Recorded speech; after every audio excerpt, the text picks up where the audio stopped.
সবথেকে প্রিয় হচ্ছে ভক্ত। কেন ভক্ত এত প্রিয় জানো? কারণ ভক্তের কাছে যে সম্পদ আছে সেই সম্পদ আমার ভগবান নিজে অর্জন করেন। যেটা হচ্ছে ভক্তি সম্পদ, ওটা ভক্তের কাছে আছে, ওটা আমার ভগবানের কাছে নেই। তা যেই না রাধারানী বলছে বধূ তোমার সব আছে, 64 গুণ, যেটা কারোর মধ্যে নেই। না আছে রামচন্দ্রের মধ্যে, না আছে নারায়ণের মধ্যে, না আছে মহাপ্রভু, কিন্তু তোমার মধ্যে 4টে গুণ বেশি দিয়েছে, 64 গুণাধিপতি কৃষ্ণ। কিন্তু তোমার মধ্যে অতগুলো গুণ আছে কিন্তু ভক্তি নাই। রাধে, তুমি কি করে জানলে আমার ভক্তি নেই? আছে আমার মধ্যে ভক্তি। বেশ, ভক্তি যদি থাকে বধূ তুমি একটু দাঁড়িয়ে দাঁড়িয়ে কেঁদে দেখাও তো দেখি। ভক্তি যদি তোমার থাকে তুমি একটু দাঁড়িয়ে দাঁড়িয়ে কাঁদো তো দেখি। কথাটা শুনে গোবিন্দ আমার করজোর করে বলছে রাধে সেটা আবার কি রকম? আমি তো কোনোদিন গুরু ধরে কাঁদতে শিখিনি, আমি তো কোনোদিন জানি না কি করে কাঁদতে হয়, আর আমি কারোর কাছ থেকে কোনোদিন শিখিনি যে কি করলে কাঁদা হয়, কাঁদতে পারা যায়, আমি জানি না। বলে বধূ কাঁদতে গেলে গুরু ধরতে লাগে না। হৃদয়ে যদি প্রেম থাকে, হৃদয়ে যদি ভক্তি থাকে, তাহলে তোমাকে গুরু ধরতে হবে না, দাঁড়িয়ে দাঁড়িয়ে তুমি কাঁদতে পারবে। রাধে ঠিক আছে, তুমি ঠিক কথা বলেছো, আমার মধ্যে ভক্তি নেই। তাহলে আমার মধ্যে যখন ভক্তি নেই, বলো না রাধে আমি কোথায় গেলে ভক্তি পাবো? যাবে? যাও। গোবিন্দ ভক্তি যদি পেতে হয়, এই পৃথিবীতে যে জন নিষ্কিঞ্চন বৈষ্ণব তার চরণ ধুলাটা তুমি একবার অঙ্গে লেপন কর। বাবা এই জায়গাটাই শুধু কিন্তু বৈষ্ণবের কথা বলেনি, যে বৈষ্ণবের পদ ধুলা না, কি বলল? নিষ্কিঞ্চন বৈষ্ণব কাকে বলবে? এ জগৎটাই তো বাবা সাজায় ভরপুর, জগতে নকলে ভরপুর। চিনবে কি করে? ভক্ত জানবে কি করে? অনুভব করবে কি করে? নিষ্কিঞ্চন বৈষ্ণব হয়েছ। ত্রিনাদপি শুনেছি ন তরোদিব সহিষ্ণু না অমানিনা মানো দেন অকীর্তনীয় সদা হরি। কোন বিষয়ের প্রতি লোভ লালসা কামনা বাসনা থাকবে না। যেমন গাছ আমাদের এত অক্সিজেন দেয় বাবা, গাছ কেটে ডালপালা কেটে ছিটে দিচ্ছি, গাছ প্রতিবাদ করে না। ঠিক তদ্রূপ তোমাকে গাছের মতো দাঁড়িয়ে থাকতে হবে। গাছ বৃষ্টিতে ভেজে রোদে পড়ে প্রতিবাদ করতে জানে না, একবারও বলে না যে আমি মানুষের এত ছায়া দিই, এত রোদ হচ্ছে আমাকে কেউ ছায়া দিই। তোমার হৃদয়টা ঘাসের মতো হতে হবে, গাছের মতো হতে হবে, সহিষ্ণুতা অর্জন করতে হবে। হাজার কটু কথা বলবে, উল্টে তুমি একটা জোর গলায় কথা বলতে পারবে না। তোমার একটা গালে যদি কেউ চড় বসিয়ে যায়, তোমাকে আর একটা গাল বাড়িয়ে দিতে হবে। আর ভক্ত চিনবে কি করে? এই তুলসীর মালা, দাদার সঙ্গে তিলক সেবা, আমি প্রসাদ বুঝি, আমার অঙ্গে গেরুয়া বসন দেখলেই বুঝতে পেরে যাবে আমি ভক্ত হয়ে গেছি। না, ভক্ত হতে গেলে সবার আগে অর্জন করতে হবে কৃষ্ণ নামে যার নয়নে বাড়ি ছড়ে। ভক্তের নয়নের দিকে তাকাবে, দেখতে পাবে কৃষ্ণ নামে অঝরে কাঁদে, একবার কৃষ্ণ নামে, তাহলে বুঝবে বাবা তুমি কিঞ্চিত ভক্ত হবার অধিকার অর্জন করেছো, কিঞ্চিত, কণারও কণা। তা গোবিন্দ আমার বলছে রাধে আমি ধরবো ভক্তের পায়ে। আচ্ছা মা, ভগবান ভক্তের পায়ে ধরবে, সে কেমন ভক্ত হওয়া উচিত? এই আমাদের মতো সাধারণ ভক্তের পায়ে ধরলে ভক্তি আসবে, আমাদের মানে আপনাদের কাউকে বলছি না মা। আমি আমার সম্প্রদায়, আমি আমার কথা বলছি। আমার মতো ভক্তের চরণ ধরলে কোনোদিন ভক্তি আসবে না।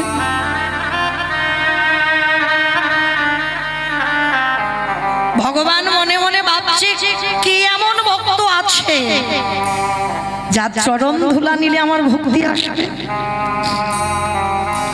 কোথায় পাবো আমি সেই ভক্ত যার পদ ধুলা নিলে, যার পায়ের ধুলা আমার গায়ে মাখলে আমার ভক্তি অর্জন হবে। রাধে গো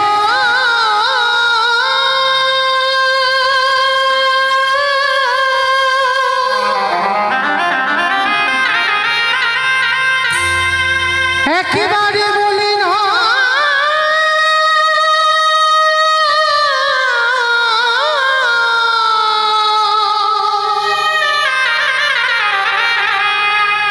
আমি কোথা গেলে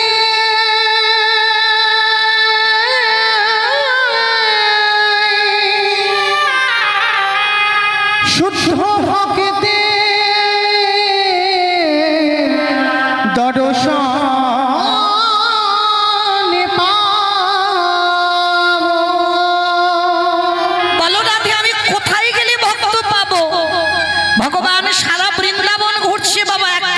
পাচ্ছে না, ভক্ত পাচ্ছে তো যে বললাম সাজায় ভরপুর, প্রকৃত ভক্ত পাচ্ছে না। শেষে ভগবান একটা জায়গায় গিয়ে দাঁড়িয়েছিল 13টা বৎসর, যে জায়গাটার নাম হচ্ছে মা হস্তিনাপুর। একটা দুটো বছর ভগবান হস্তিনাপুর ছিল না, 13 বৎসর। আর 13 বৎসর হস্তিনাপুরে কাটাবার পর আপনারা জানেন কুরুপক্ষে ছিলেন পিতামহ ভীষ্ম, আর পাণ্ডব পক্ষে ছিলেন আমার ভগবান কৃষ্ণ। একদিন বাবা পিতামহ ভীষ্মের কাছে দুর্যোধন এসে রেগে গিয়ে একটা কথা বলেছিল, দাদু ও দাদু, তুমি আমার বাড়ি খাও, আমার বাড়ি পড়ো, আমার বাড়ির অন্ন ধ্বংস করো, আর তুমি বলতে পারছো না কি করলে পাণ্ডবরা নিধন হবে। মাগো, কোনো ব্যক্তিকে যদি খাইয়ে তুলনা দেওয়া যায় এর থেকে বড় দুঃখ আর কিছু হয় না। ভীষ্মের বড় অভিমান হলো, দুর্যোধন যাদের জন্য আমি সংসার করলাম না, ভীষ্ম তো সংসার করেনি বাবা, আজীবন ব্রহ্মচর্য পালন করলো, কিন্তু সংসার না করেও যারা মহাভারত জ্ঞানী এখানে বসেছেন দেখবেন ভীষ্ম সংসার না করেও বাবা ছেলে পুলে নাতি পুতিদের কাঁধে কোলে করে নিয়ে মানুষ করেছে। কারণ এই মহাভারতে বাবা ভীষ্মের মতো ত্যাগ আর কেউ কোনোদিন করতে পারবে না। বাবার জন্য সংসার করলো না। যে সৎ মা সত্যবতী মা বলেছিল না, দেবব্রত তুমি যে আমাকে মা জ্ঞানে নিয়ে যাচ্ছ, কারণ তুমি তো বড় সন্তান, এই বংশের রাজা তুমি হবে, আমার গর্ভের সন্তানরা তারা তো রাজা হবে না। দেবব্রত কত ত্যাগ করেছিল দেখো, করজোর করে বলেছিল, মাতা কথা দিলাম, শুধু আমি কেন, তোমার যখন ভয় হয়তো লেগে যাবে যে আমি আজকের হয়তো রাজা হতে চাইছি না, আমার সন্তান যারা হবে তারা যদি রাজা হতে চায়, তার জন্য তোমার চরণ ছুঁয়ে কথা দিলাম আমি আজীবন ব্রহ্মচর্য পালন করব, আমি কোনোদিন সংসারই করব না। তাহলে বাবার জন্য কত বড় ত্যাগ করেছিল দেখো। কারণ গঙ্গা মা চলে যাওয়ার পরে সত্যবতীকে ভালো লেগেছিল বাবা শান্তনু রাজা। তাহলে বাবার সুখের জন্য সন্তান হয়ে কত বড় ত্যাগ করে দিল, সংসারই নয়। কিন্তু এই যে ওরা 100 জন ভাই, এরা পঞ্চ পাণ্ডব, এদের দাদু তো হয় এই যে পিতামহ ভীষ্ম, আর কোলে পিঠে করে ওই 100 জন 5 জন এদেরকে মানুষ করেছিল। তো আজকে সেই দুর্যোধন যদি বলে যে দাদু তুমি আমার বাড়িতে থাকো, আমার বাড়ি খাও, আমার বাড়ির অন্ন ধ্বংস করো, আর তুমি বলতে পারছো না কি করলে পাণ্ডবরা মরবে, তখনই বাবা দাদুর বড় কষ্ট হলো। দুর্যোধন এত বড় কথা তুমি বলতে পারলে? কোথায় চচ্চর চচ্চর মরমর করছে?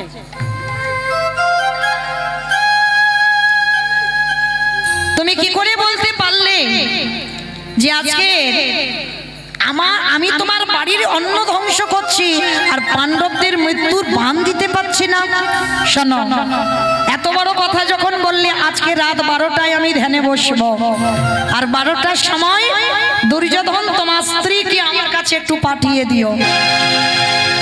আর যেই না বাবা দুর্যোধন ভানুমতিকে গিয়ে বলেছে যে 12টার সময় দাদু একবার দেখা করতে বলেছে, সঙ্গে সঙ্গে ভানুমতি তো চমকে উঠেছে। বলে, হ্যাঁ গো, তোমার মাথা ঠিক আছে তো? তোমার দাদু সংসার করেনি, তোমার দাদুর বিয়েটা হয়নি, আর রাত 12টার সময় একটা যৌবন বয়সের নাত বউকে যেতে বলছি, আর তুমি আমাকে পাঠিয়ে দিচ্ছ তোমার দাদুর ঘরে রাত্রিবেলা? দিনের বেলা হলে মানা যেত, রাত্রিবেলা আমি যাব না। তোমার যদি দরকার হয় তো তুমি তোমার দাদুর কাছে যাও। আচ্ছা মা, এই যে ভানুমতি যাবে না, মানে দুর্যোধনের স্ত্রী যাবে না দাদুর ঘরে, কে জানে? দুর্যোধন জানে, আর দুর্যোধনের স্ত্রী ভানুমতি জানে। আর কি ঘরে তো জানালা দরজা বন্ধ ছিল, আর কি কেউ জানতে পারবে? পারবে না তো। কি মা, আর কেউ জানবে? বেশ, সবার চোখে ধুলো দেওয়া যায়, সবার সঙ্গে চালাকি করা যায়। ওই যে মন্দিরে বাঁশিটা বাজাচ্ছে না, ও দেখতে ওইটুকু ছেলে, কিন্তু ফোল্ডিং ছাতা। ও দেখতে ওইটুকু, কিন্তু ওইটুকু ছেলে তো নয়। বলি রাজার কাছে এমন পা দিল না, দুটো পায়ে স্বর্গমর্ত পাতাল দখল।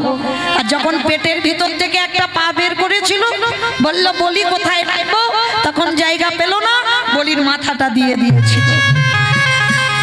তাহলে ভগবান যদি মনে করে বাবা দেখতে ওইটুকু, কিন্তু ওইটুকু ছেলে তো নয়। এইবার লক্ষ্য করে দেখে, যেই না এই রাত 12টায় যাবার কথা, ভানুমতি যাবে না, এই কথাটা আমার ভগবানের কানে চলে গেছে। আর ভগবান মনে মনে করছে, এই তো সুযোগ, আর এই সুযোগে আমাকে একটা কাজ গোছাতে হবে। কি কাজ গোছাবো?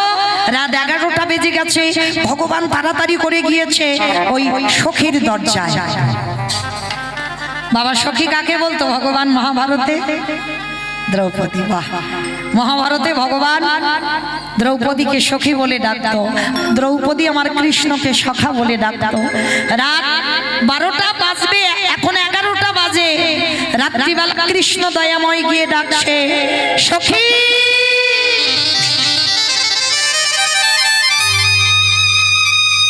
তাড়াতাড়ি উঠে এসো, আর দেরি নয়, এক্ষুনি আমাদের এক জায়গা যেতে হবে। এই জায়গাটা মা খুব মন দিয়ে শুনবে, কেমন? আচ্ছা, যদি রাত 11টার সময় কোনো পরপুরুষ এসে যদি বলে, সখী তুমি দরজা খোলো, তাড়াতাড়ি আমার সঙ্গে এক জায়গা যেতে হবে, আমা চলে যাবে? আমা কেউ যাব? কৈফিয়ত নেব না? এত রাত্রে তুমি কেন এসেছো? সে যত ভালোবাসার মানুষ হোক, এত রাত্রে তুমি কেন এসেছো? কি জন্য এসেছো? কেন যাব তোমার সঙ্গে? আর কেন তুমি এত রাত্রিবেলা ঘুমাওনি আমার কাছে এসেছো? কত প্রশ্ন, কত কৈফিয়ত। এটা আপনাদের হবে, এটা আমাদের হবে, কিন্তু এটা দ্রৌপদীর ছিল না। কেন? দ্রৌপদী যে তত্ত্ব জানতো, সেই তত্ত্ব আমরা এখানে এখনো কেউ অনুভব করতে পারছি না। কি গো মায়েরা, জগতে সতী নারী তো তাদের বলে যাদের দুটো করে স্বামী আছে। কই একবার হাত তুলে দেখাও তো, কার দুটো স্বামী আছে? ভয় পাচ্ছ? জানাজানি হয়ে যাবে বলে? হরি বল।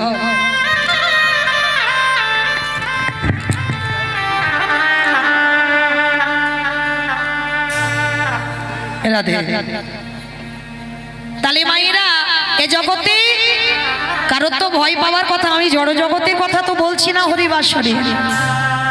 যাদের একটা করে স্বামী তারা অসতী, যাদের দুই স্বামী তারাই সতী।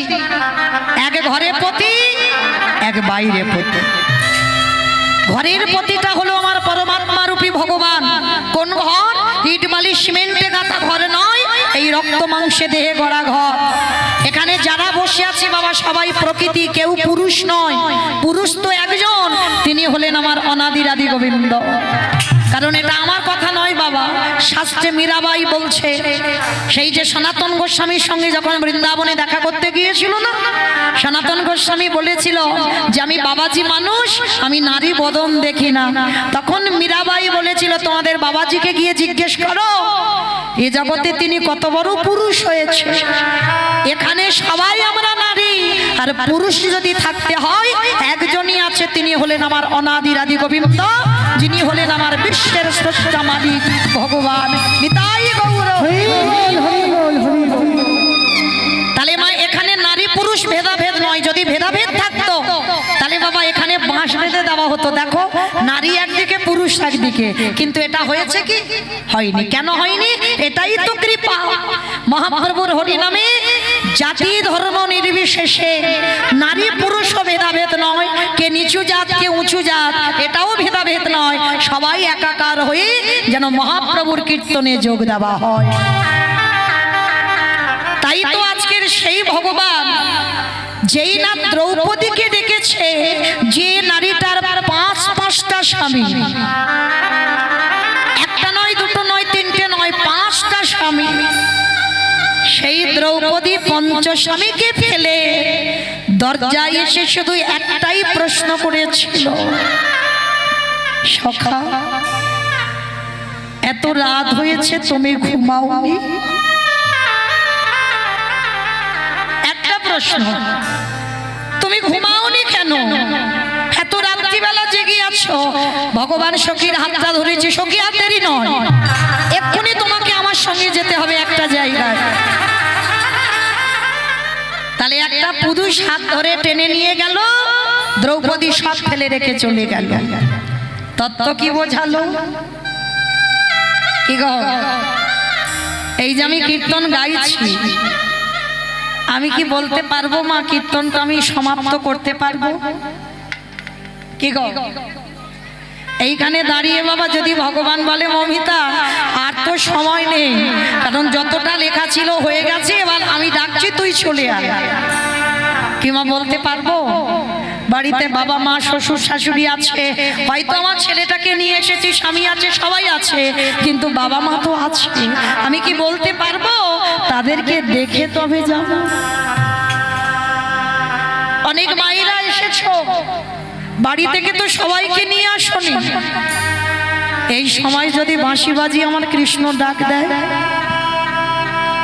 বলতে পারবে বাড়িতে যাই তারপরে যাব? একবার যদি আমার ওই ছেলেটা বাঁশি বাজায় না, কে বলো বন্ধু, কে বলো বন্ধু, সকল মায়া ছিন্ন করে আমাদের চলে যেতে হবে। আমারে ভগবান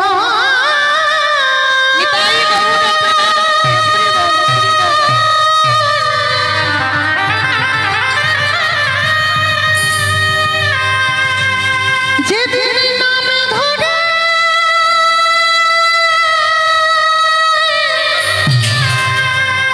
বাঁশি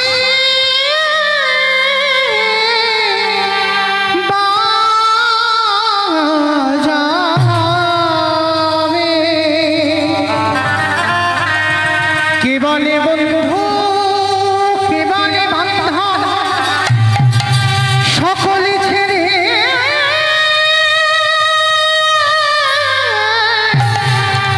আমাদের যেতে হবে। দ্রৌপদী যে তত্ত্ব জানলো, সেই তত্ত্ব আমরা এখনো কেউ অনুভব করতে পারছি না।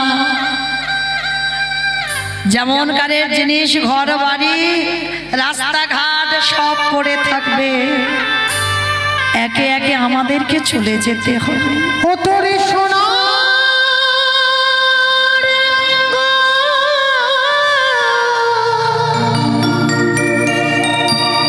হবে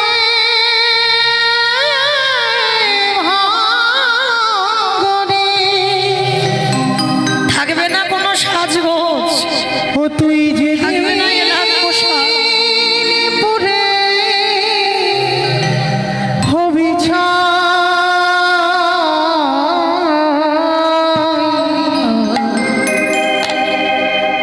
যাবি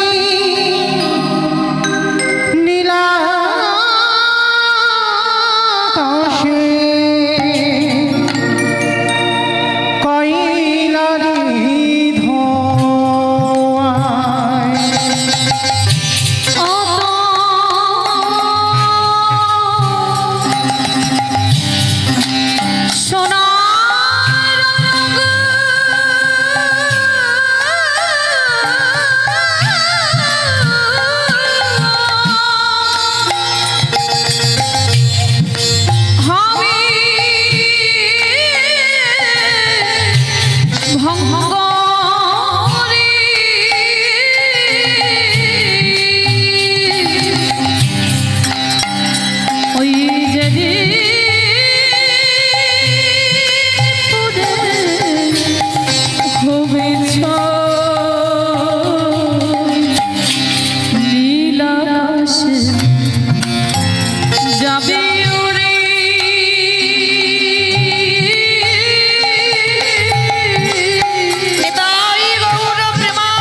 রইবে পরে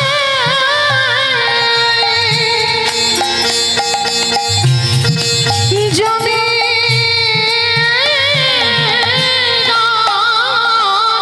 রে ও তোর টাকা পয়সা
তুই যাবি নতুন ঠিকানা নীলাকাশে যাবি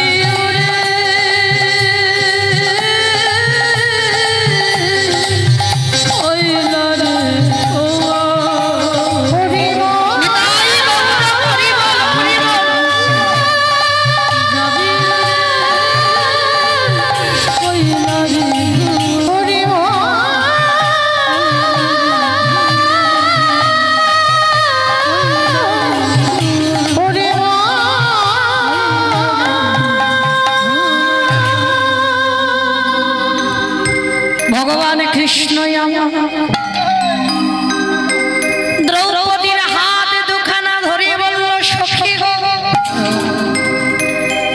একবার মাথার ঘোমটাটা টেনে দাও আরে চলো চলো দ্রৌপদী একেবারে ভীষ্মের দরজা কেন শোনো কোনো কথা নয় শুধু দাদুর কাছে গিয়ে দাঁড়াবে আর দাদু তোমার মাথায় হাত দিয়ে বর দিয়ে দেবে বর নিয়ে চলে আসবে আর একটা কথা তোমার গলার আওয়াজ যেন দুর্যোধনের স্ত্রী ভানুমতির কণ্ঠের আওয়াজ হয় আর একটা কথা আমি যে তোমায় পাঠাচ্ছি এই নামটা তুমি একদম বলবে না ঠিক আছে তাই হবে চলো ধীরে ধীরে ভগবান ওই দ্রৌপদীর হাত দুখানা ধরে নিয়ে যা চরণে ছিল জুজু জোড়া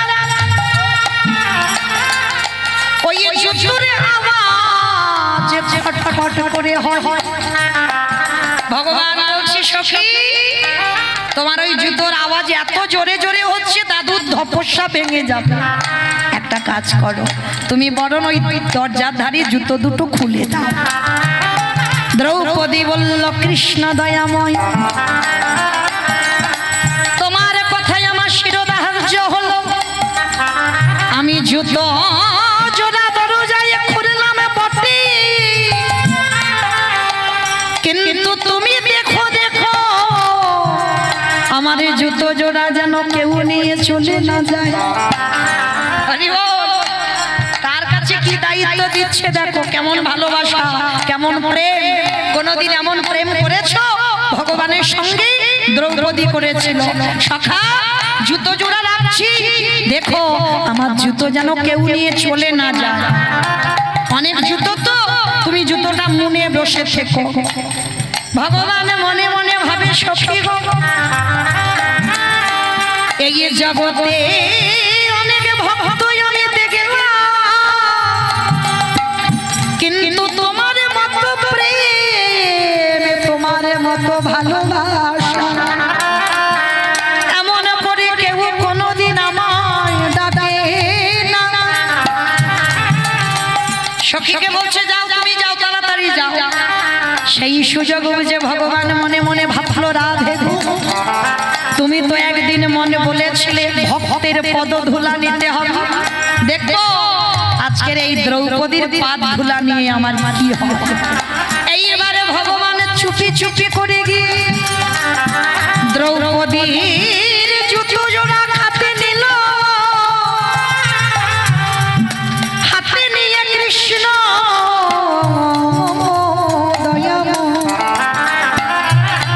যেই না জুতো জোড়া কৃষ্ণ আমার বুকে ধরেছে, আর কাঁদতে গুরু ধরতে লাগলো না। কি করে কাঁদতে হয় শিখতে লাগলো না। যেই না দ্রৌপদীর জুতো জোড়া বুকে ধরলো, কৃষ্ণ দয়াময় আমার, আপনি থেকে নয়নে বাড়ি ঝরছে, ওই চোখের জলে জুতো তলায় যে ধুলো ছিল বুকটা কাদা হয়ে গেল। ওই কাদা গড়াতে গড়াতে এলো নাভি কমলে, নাভি কমল থেকে এলো জানো দেশে, জানো দেশে থেকে আজ ধরণীটা ভেসে যা, দেখো কেমন ভক্ত আর কেমন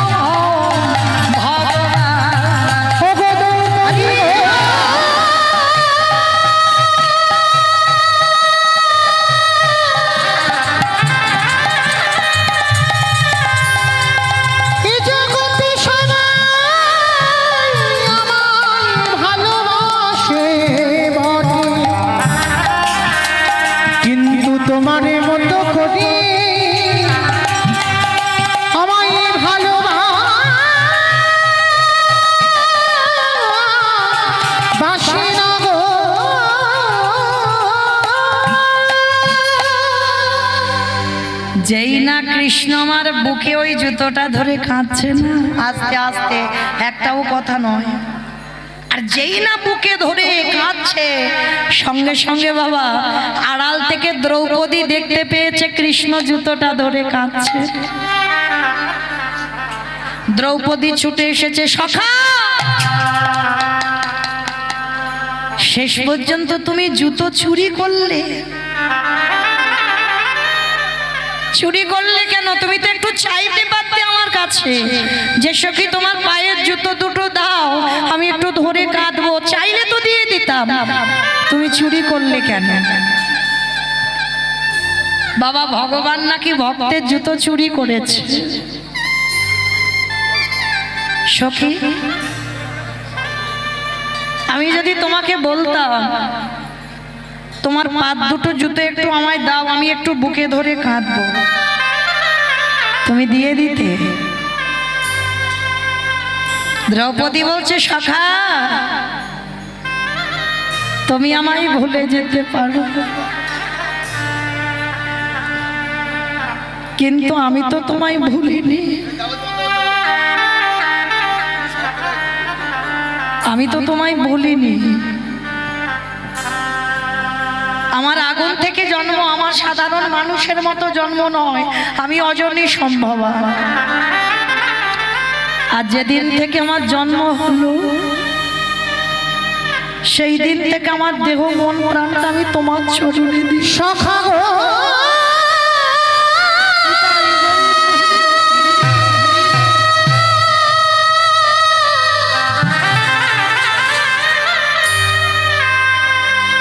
আমার শৈশব থেকে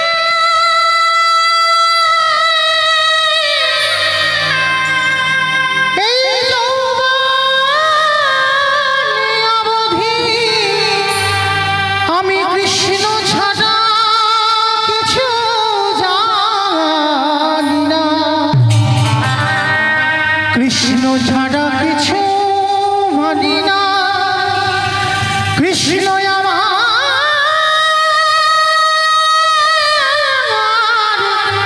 সর্বস্ব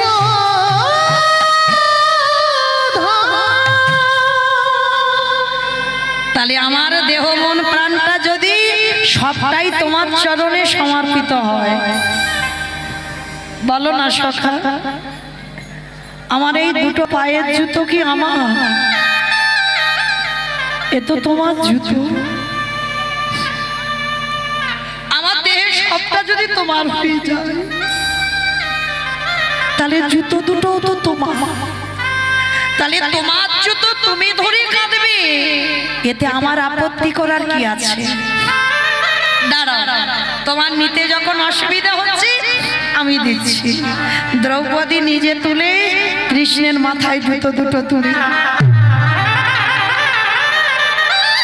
কাঁদো, যতক্ষণ ইচ্ছা তুমি বসে বসে কাঁদো, আমার অসুবিধা না। এইবার বলছি সখী দেরি করো না, ওদিকে দেরি হয়ে যাচ্ছে। আর যেই না দ্রৌপদী গিয়ে দাঁড়িয়েছে, ভীষ্ম ধ্যানাস্ত মাথায় হাত দিয়ে বর দিল, তোমার শীতের সিঁদুর হাতের শাখা অক্ষয়ে থাকবে।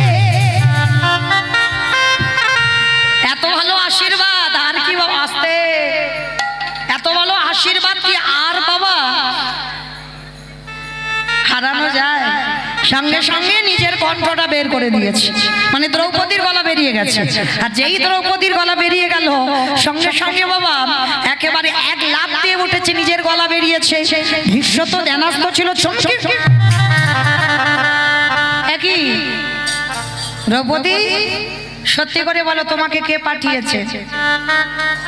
যে খবরটা আমি দুর্যোধন ভানুমতি ছাড়া কেউ জানে না, তুমি কি করে জানলে? তোমাকে এখানে কে পাঠিয়েছে?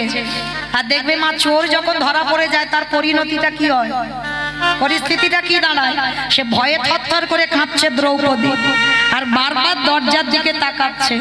আরে ওই দিকে কি দেখছো? আমার দিকে চেয়ে বলো, কে তোমায় পাঠিয়েছে? আমার চোর তো ধরা পড়ে গেছে, আর ওই দিকে তাকাচ্ছে কেন? ওই বাটাই তো পাঠিয়েছে। ওই দিকে কি দেখছো? আমার দিকে তাকাতে বলছি তো, বলো কে তোমায় পাঠিয়েছে? আর কে বা তোমাকে এখানে পাঠালো, আর কেনই বা পাঠালো? ভীষ্মের বিবেকে যেন বলল, ভীষ্মদে যে চাজন বাবারে লাগি যোগীগণে যোগে পাই না,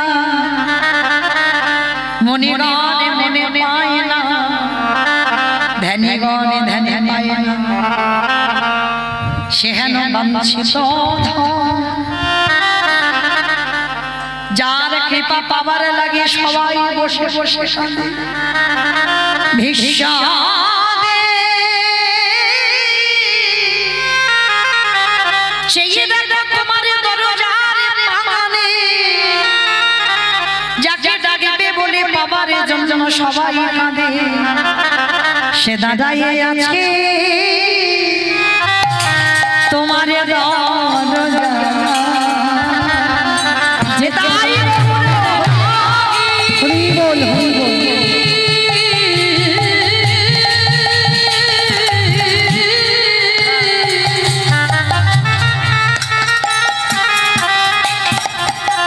যে চরণ পার লাগি জনম জনম তোর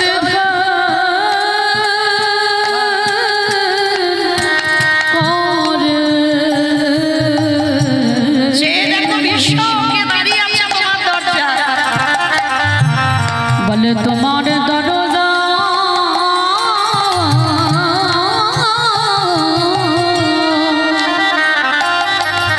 সেই জন্য দাঁড়ায় বিশ্বের মন বুঝতে পেরেছে কেউ দরজায় এসেছে, এক পা দুপা করে যেই না দরজায় দাঁড়াইছে, দেখে না ভগবান আড়ালে চুপটি করে দাঁড়ায় আছে। বিশ্ব হেসে বলছে কি রে, দরজা তো খোলাই ছিল, তা দ্রৌপদীকে ঢুকতে দিলি আর তুই বাইরে দাঁড়িয়ে আছিস কেন? ভগবান মৃদু হেসে বলছে, বিশ্বদেব আমি তো সবার দরজায় দাঁড়ায় আছি, যে জন ডাকারে মতো ডাকি,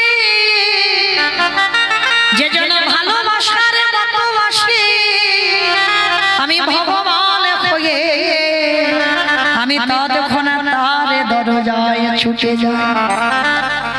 ভীষ্ম করজোড়ে করে বলল, কৃষ্ণ রে আজ যেমন ভাবে বাইরে দাঁড়াইয়া রইলি, যেদিন আমার নিদানের সময় হবে, যেদিনই আমার চারজন মাসির দোলায় নিয়ে যাবে,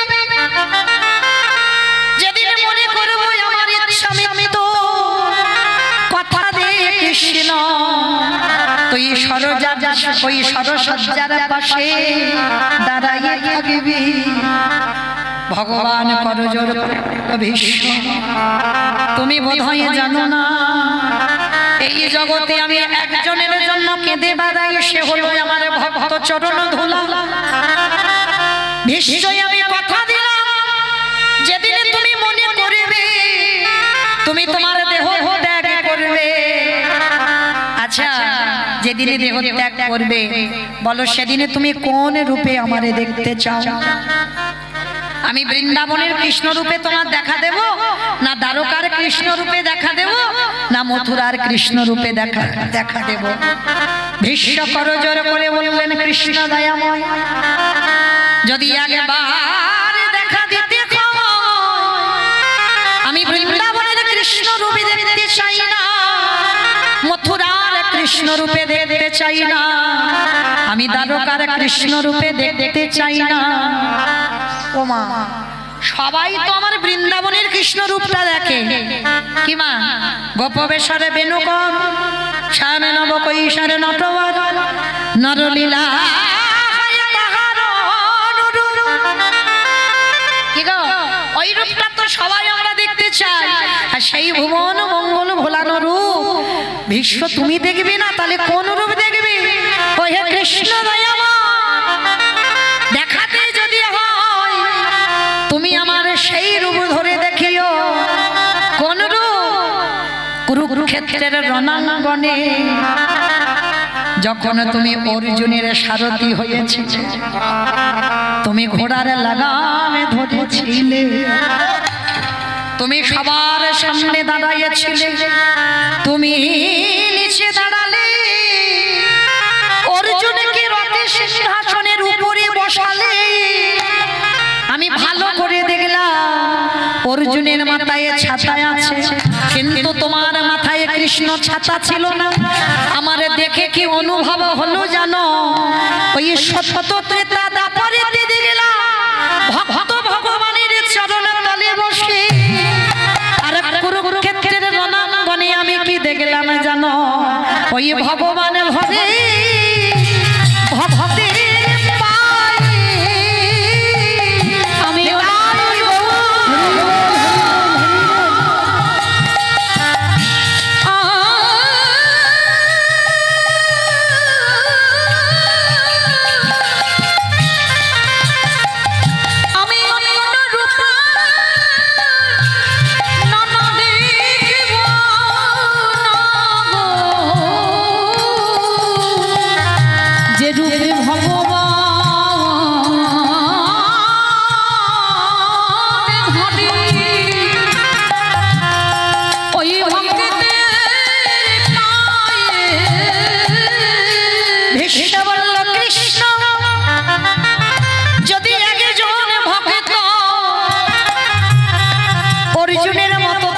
সারথি করে দাঁড় করিয়ে রাখে, এই কলিযুগের মাটিতে এসে তুমি ভক্তের সম্মুখেতে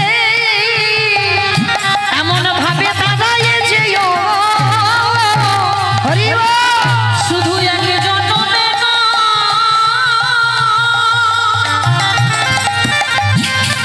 ও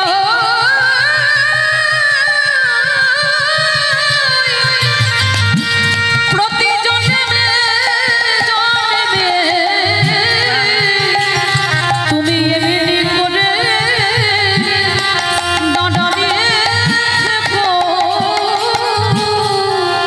সেদিন আমার ভগবান বুঝতে পেরে গেল মা ভক্তের পদধূলা নিলে ভক্তি পাওয়া যায়। তাই তো ভগবান সেই সারা বৃন্দাবন ঘুরে একজন প্রকৃত বৈষ্ণব পেল না। শেষে ভগবান আমার দাঁড়ায় সে যমুনার তীরে, আরে যমুনার তীরে দাঁড়াইয়ে দেখলো এক বৈষ্ণবী যমুনার ঘাটে বসে আছেন। সে বৈষ্ণবীটাকে আমি বলবো না, আপনারা বলবেন যে কৃষ্ণ কাঁদেলে কাঁদে, যারা কৃষ্ণময় জগৎ, যে কৃষ্ণ হাসলে হাসে, যে কৃষ্ণ কান্তা শিরোমণি রমণী রতনমণি মহাভাব স্বরূপিণী ভুজঙ্গহারা ভুজঙ্গিনী কৃষ্ণ প্রেমের মোরালিনী প্রেমে সায়রীর সায়রিনী। সে কে গো? বাহ, তিনি হলেন রাধা ঠাকুরানী। যেই না গোবিন্দ মার পিছন থেকে এসে রাধা রানীর পদধূলাটা মাথায় নিল, সঙ্গে সঙ্গে গোবিন্দ আমার দাঁড়াইয়ে থাকতে থাকতে আস্তে আস্তে ভগবানের রূপ পরিবর্তন হলো। কেমন?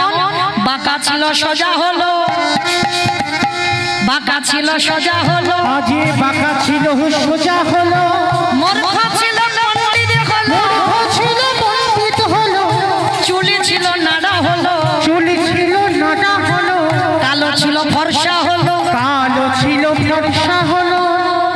আমা বুঝতে পেরেছো?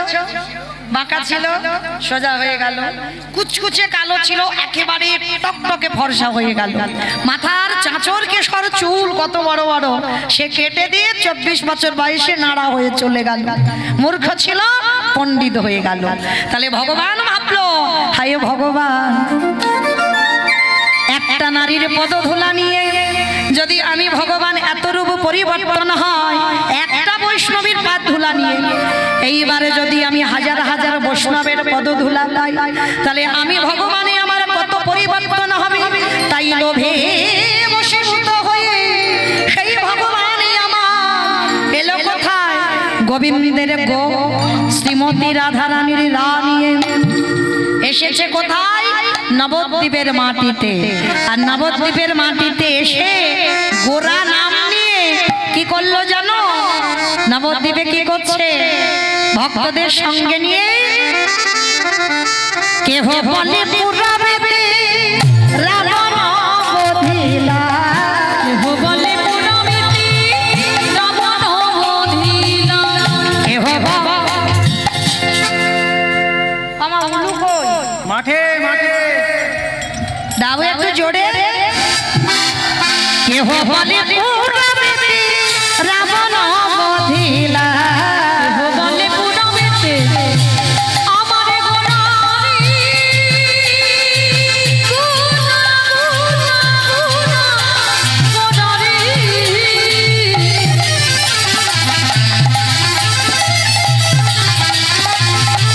গোরা গোরা গোরা গোরারি গুনা গোরারি। ওই নদিয়ার চাঁদি গোরা আমার নিতাই গৌর। কেহ বলে পুনামিতে রাবণ বধিলা, গোলকের বৈভব লীলা প্রকাশ করিলা, ওই গোলকের বৈভব লীলা প্রকাশ করিলা। ওই গোলকের বৈভব লীলা প্রকাশ করিলা। শ্রী রাধার ভাবে গোটায় অবতারা, রাধার ভাবে গোরা গাবতা আর শ্রী রাধার ভাবে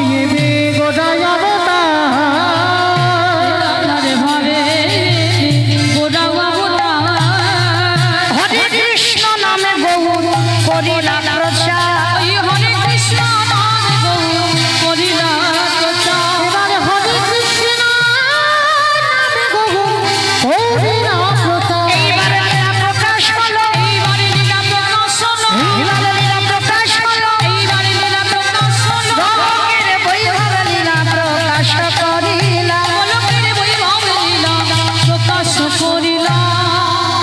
বাসুদেব ঘোষ কয়ে করি জোড়হা করি জোড়হা